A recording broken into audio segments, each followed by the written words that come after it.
Assalamu alaikum wa rahmatullahi ta'ala wa barakatuh. Wannan wani magani ne wanda muke ɗiba ga waɗanda Allah subhanahu wa ta'ala ya ba hutu. Ma'anar hutu, a gida za ka ga ana shan AC, a mota AC, za ka ga AC. Su da wani abu wanda suke amfani da shi face sai sanyi.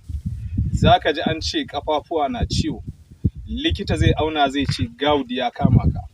To idan kana ɗaya daga cikin waɗanda wannan abun yake damu, wannan sahihin magani ne na ɓangaren gout.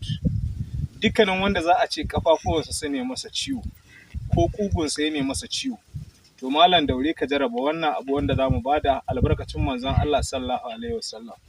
Wannan icce da na zo gindin shi shine ake kira da iccen goruba. Ga yanda yake, iccen goruba.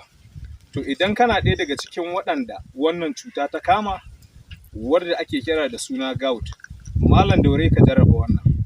Za ka zo gindin iccen goruba, kamar yadda ka ga ina ɗiba waɗannan 'yan sauyoyi, to haka ake ɗiba.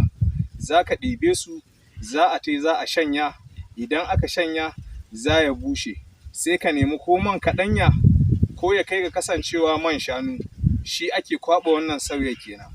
Za ka yi ka shafawa a ƙafafuwan naka. Sannan za ka nemi 'ya'yan goruban, su ma bakin gwargwadon misali, za ka yi ka sa su a cikin ruwan shayi kana sha.